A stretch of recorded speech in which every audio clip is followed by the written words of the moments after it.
Bismillahirrahmanirrahim. Assalamualaikum warahmatullahi wabarakatuh. Waalaikumsalam warahmatullahi wabarakatuh. Bapak-bapak, ibu-ibu, dan sahabat semua, selamat datang di podcast dakwah Kementerian Agama Kabupaten Trenggalek di PDKT. Pada kesempatan kali ini kita berada di ruang yang penuh inspirasi, ruang diskusi, dan juga menjadi wadah kita untuk berbincang-bincang baik tema penting, baik tema itu yang menarik dan juga tema yang terkini, ngaten nggih. Dan pada episode kali ini kita kembali lagi ditemani oleh Bu Ati. Selamat datang Bu Ati di podcast dakwah Kementerian Agama. Pripun kabarnya? Alhamdulillahirabbil alamin, tetap sehat dan tetap bersemangat bersama PDKT. Oke.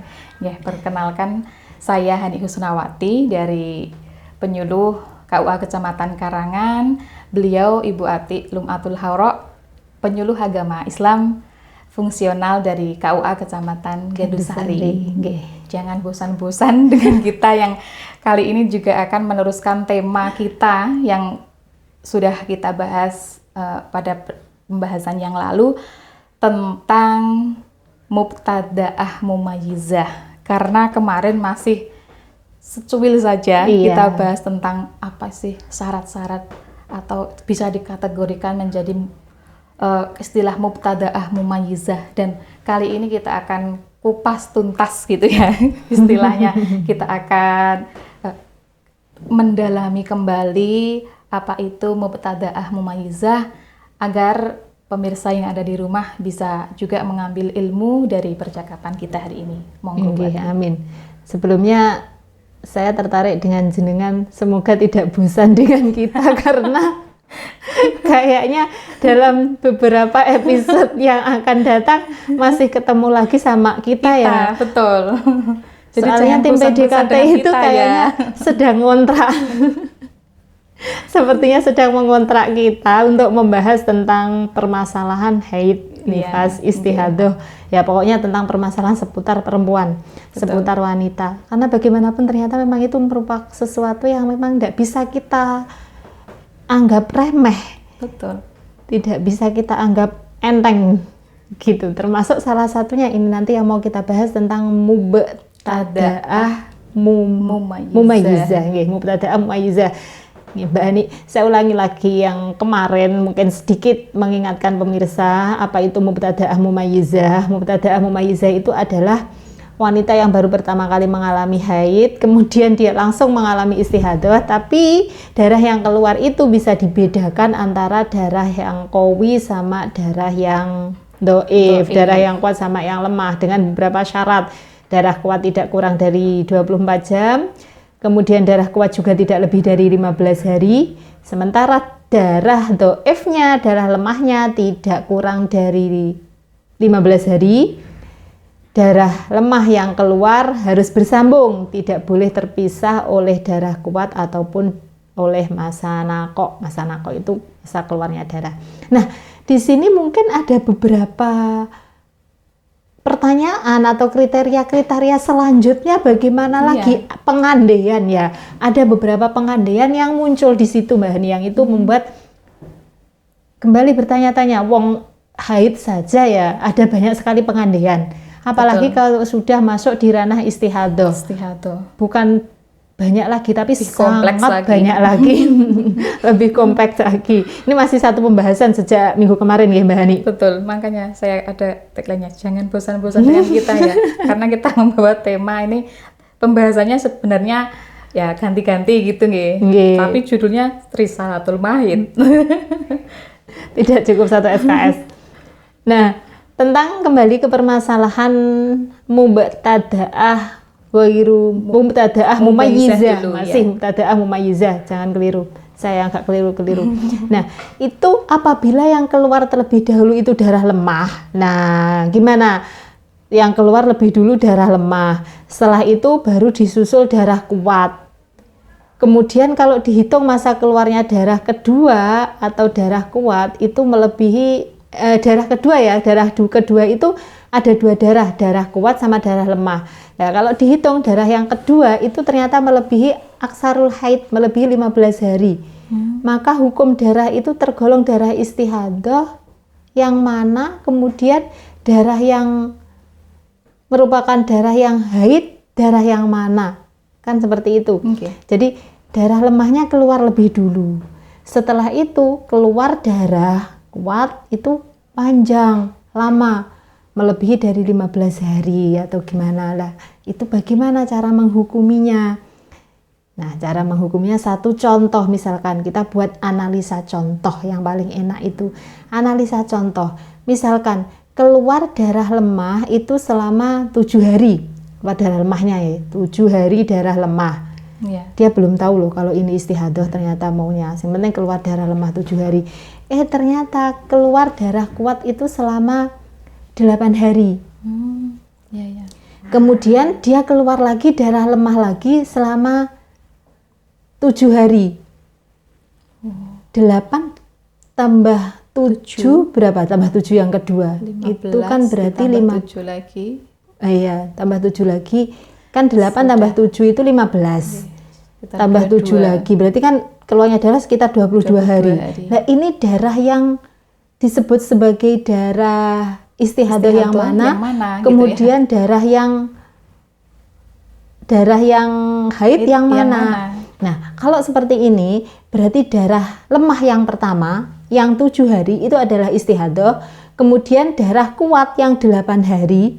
Dan karena dilanjutkan dengan darah yang lemah, tidak melebihi 15 hari, jadi darah kuat yang pertama sama darah lemah yang kedua dijumlah itu tidak lebih dari 15 hari. Makanya yang haid itu adalah darah kuat sama darah lemah yang kedua. Sama darah kuat yang kedua. Lah mandinya di mana? Karena ini adalah hari pertama haid, bulan pertama dia haid, belum ada kelanjutannya, misalkan ini masih bulan pertama, berarti dia mengalami, tidak tahu ya kalau dia akan mengalami istihadah kan tidak tahu. Berarti mandinya adalah ketika dia sudah di masa aksarul haid, setelah 15 hari, di hari ke-16. Di hari ke-16 setelah 15 hari, masa paling banyaknya haid 15 hari, dia mandi besar.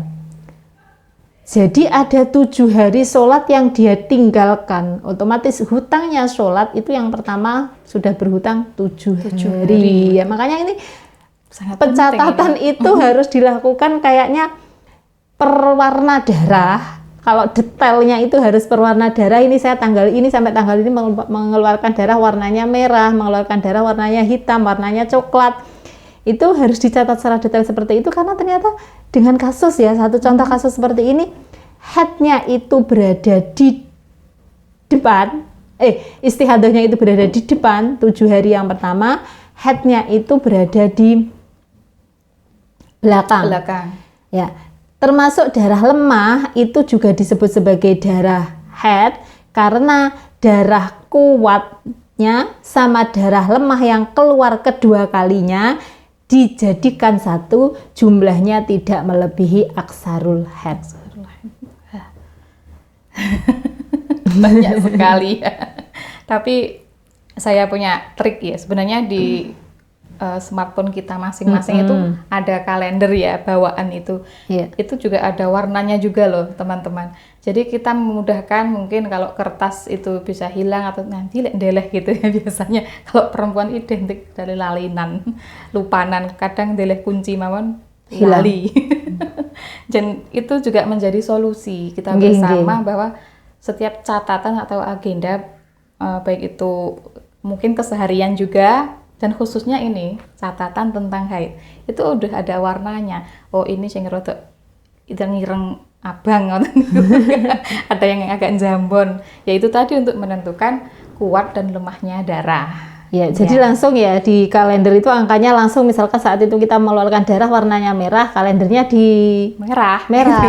Kalau misalkan itu agak hitam ya nanti di sombo hitam. Betul. Gitu ya kalendernya yang ada di smartphone kita ya. Iya. Itu ternyata ada tips luar biasa pemirsa sahabat PDKT dari host kita ini juga luar biasa sih.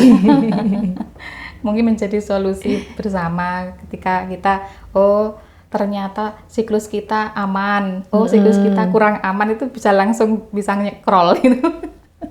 Okay. Nah, untuk yang contoh selanjutnya, satu contoh misalkan di sini dia mengeluarkan darah lemah 7 hari. Iya. Kemudian mengeluarkan darah kuat lagi 8 hari. Setelah itu mengeluarkan darah lemah 10 hari. Kalau dijadikan satu, kalau contoh yang pertama tadi kan darah kuat sama darah lemah yang kedua digabung. Ya. Itu nggak ada aksarul had. Iya, betul. Tidak lebih dari 15 hari. Ya. Kemudian kalau contoh yang kedua, darah kuat sama darah lemah yang kedua, kalau digabung ini melebihi aksarul had. 8 tambah 10. 18 kan. Lebih dari pelanggarannya. Haid. Lebih dari pelanggarannya haid, ini sudah melanggar garis batas. Nah, itu bagaimana? Kalau seperti ini bagaimana? Kalau seperti ini tetap 7 hari yang pertama darah lemah yang keluar pertama kali itu adalah darah istihadah. Iya. Nah, darah kuat yang 8 hari itu adalah darah haid. Darah lemah yang kedua sampai dia berhenti ya, karena tidak bisa digabung sama darah yang kuat, berarti dia istihadah. Subhanallah. Jadi memang kudu jeli banget sebagai perempuan. Jadi di sini yang itu kuat saja yang disebut haid, untuk yang lainnya istihadah semuanya. Kenapa? Karena kalau digabung pun, yang kedua digabung sama darah yang kuat tadi, kan sudah melebihi aksarul haid. Itu yang membuat harus menjadi darah istihadah. Ya, harus menjadi darah istihadah. Nah, kayak seperti itu yang ya sulit sekali memang. Ada mungkin contoh lagi yang lumayan juga. Jadi misalkan darah kuatnya duluan, baru disusul oleh darah lemah. Atau ada nakoknya juga, ada masa berhentinya juga. Kemudian datang darah lemah lagi setelah kuat, ada nakok, kemudian ada darah lemah, ada darah yang keluar darah do'if ya. Maka itu kalau misalkan semuanya itu bisa dianggap sebagai darah haid asal tidak melebihi 15 hari. Apabila jumlah seluruh darah tersebut melebihi 15 hari, maka ya yang dianggap haid adalah darah yang kuat, sedangkan darah yang lain adalah darah istihadah. Contohnya misalkan keluar darah kuat 7 hari, satu contoh. 6 hari aja ya. Agak enak, 6 hari satu contoh. Kita ambil yang pada umumnya itu kan 6 hari atau 7 hari sebenarnya. 6 hari. Kemudian setelah itu dia berhenti haid. 4 hari. 5 tambah 4, 6 tambah 4, 10. Kemudian keluar lagi darah lemah selama 5 hari. Ini kuatnya 6 hari. Lemahnya. Nakok dulu, bersih dulu. Oh iya, ada bersihnya dulu. Bersih dulu 4 hari. Kemudian keluar darah lagi. Lemah 5 hari. Di total jumlahnya 15 hari. Dengan 3 macam kriteria proses pengeluaran darah, ada suci, ada bersihnya. Itu berarti sucinya adalah 15 hari. Jadi yang bersih nakok di tengah ya, itu tetap dihukumi sebagai hukumnya haid. Haidnya 15 hari aman, nggak ada istihadahnya. Ya. Kadang-kadang masih bertanya-tanya juga, lah yang 4 hari saya kadung sholat, ya nggak apa-apa. Siapa yang tahu? Iya, siapa yang tahu? Sesuatu yang tidak bisa dimaafkan ya istilahnya, dimaafkan. Dan memang kalau nggak sholat itu ya dosa tambahan. Betul. Karena kan sudah suci nyatanya. Jadi kalau malah nunggu-nunggu datangnya haid lagi, terus kemudian ketika sudah suci kita besok sanuke metu lagi, keluar lagi, itu berarti ya malah melalaikan sholat dalam istilahnya ya Harusnya kalau sudah suci kita benar-benar tahu batasannya suci itu bagaimana, ya segeralah bersuci kemudian menunaikan sholat. Iya. Seperti itu. Wah, semakin seru pembahasan kita dan juga semakin panjang dan lebar. Mungkin suatu saat mungkin Bu Ati bisa menuliskan atau menuangkan ilmu ini ya teman-teman di pena sebagai tulisan yang menarik. Oh, ini ada rentannya, terus ada warnanya. Itu harapan saya dan angan-angan saya. Dan mudah-mudahan terrealisasi dan launching buku yang khusus haid ini sendiri. Amin. Betul ya. Itu harapan kita bersama. Ini ada lagi, kalau misalkan keluar darah kuat 6 hari, kemudian sucinya 10 hari, kemudian keluar darah lemah lagi 6 hari. Nah, 10 sama 6, ini sudah 16 kan? 16 hari. 16 hari, berarti headnya cuma di depan saja. Headnya itu 5 hari, kemudian yang 10 hari tengah-tengah nako itu sama yang lemah, keluar darah lemah, yaitu berarti masa istihadah. Yang 6 hari kedua itu berarti adalah masa istihadah.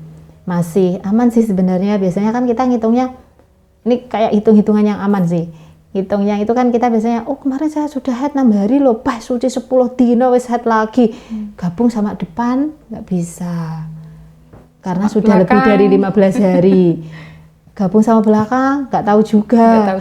Lah berarti langsung dihukumi dengan istihadah. Ini masih dalam kategori yang aman sih sebenarnya. Atau misalkan keluar darah kuat selama taruhlah 8 hari, satu contoh. Kemudian lemahnya 9 hari. Ini kan berarti ada istihadahnya. Nah, istihadahnya yang mana? Istihadahnya ya bisa dikategorikan yang lemah itu, yang kuatnya itu adalah darah, yang kuat itu adalah darah haid. Ya. Jadi kayak apa ya, analisa contoh-contohnya itu memang menjadi hal yang luar biasa sekali dan itu banyak sekali terjadi. Ya, banyak sekali dan kita mikirnya agak berat juga. Jadi satu contoh misalkan lagi, ini masih keluar pertama kali ya, kembali kita masih pembahasan keluar pertama kali. Darah kuatnya cuma 24 jam. Ternyata dia berkelanjutan sampai dengan mengeluarkan darah, tapi darah doif mulai tanggal hari kedua haid sampai dengan lama di atas 15 hari, pokoknya hampir sebulan misalkan. Itu haidnya cuma 24 jam saja. Wah, seperti itu. Nah, atau mungkin bisa dijadikan satu, kuatnya itu misalkan 20, cuma tidak ada 24 jam. Kemudian yang lain kok darah lemah. Nah itu juga pada akhirnya haidnya juga cuma 1 hari 1 malam saja. Sing lemah lama itu ternyata itu juga sebagai darah istihadah juga. Nah, jadi memang apa ya, sesuatu yang sangat rumit sekali. Rumit, betul.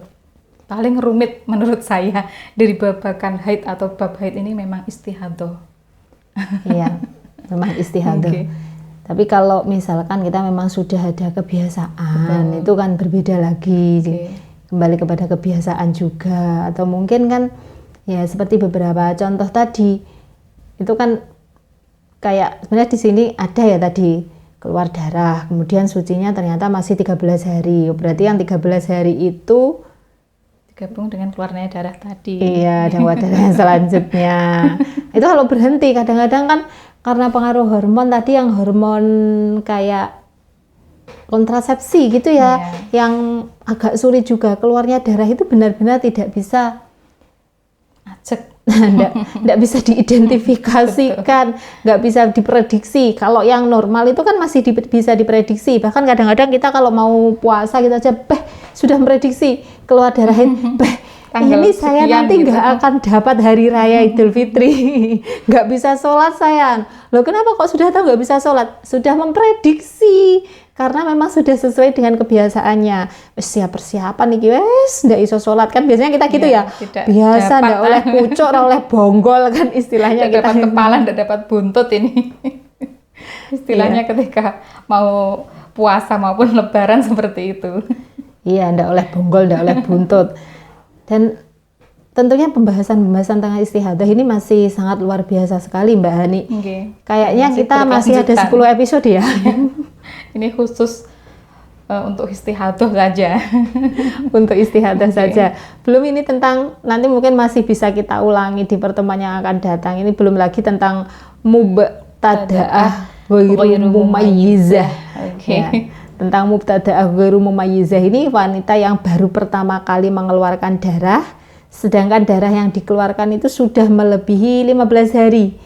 Nah, dia tidak bisa atau memang nggak bisa dibedakan antara darah yang kuat sama darah yang lemah, tetapi masih ingat permulaan haidnya.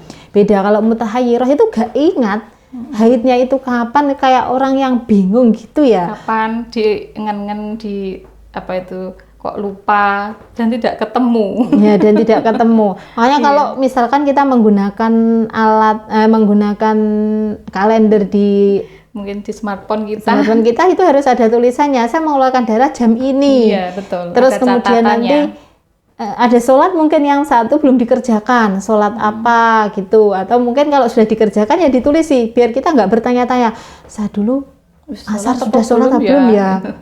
Itu jamnya jam segitu, saya biasanya sholat di kantor misalkan, tapi pada saat itu ternyata nggak sholat di kantor, lupa. Jadi ada keterangannya juga, selain harus ada keterangannya juga. Selain warna-warna tadi juga ada catatan itu. Oke. Ya. Sedikit tambahan untuk mubtada'ah ghairu mumayyizah, dalam kondisi seperti itu maka ditetapkan masa haidnya adalah sehari semalam yang pertama. Karena masa itu adalah masa yang diyakini haid, sedangkan masa selanjutnya dianggap masih ragu-ragu. Oleh karena itu ya mandinya itu tetap tanggal 15. Jadi punya hutangnya adalah 14. Mandi, kemudian ada sholat-sholat yang harus diqodho. Betul. Nah, cuma haidnya itu cuma 1 hari 1 malam saja. Ini bagi adik-adik yang perdana mengeluarkan haid ya perlu juga diperhatikan, ini juga ya penting seperti itu. Kalau ternyata mengeluarkan darah sepisan baik kok lama gitu ya, langsung panjang. Iya, langsung panjang durasinya, waktunya. Terus mungkin ibunya juga bingung bagaimana ini menghukumi. Nah, channel ini bisa jadi solusi juga.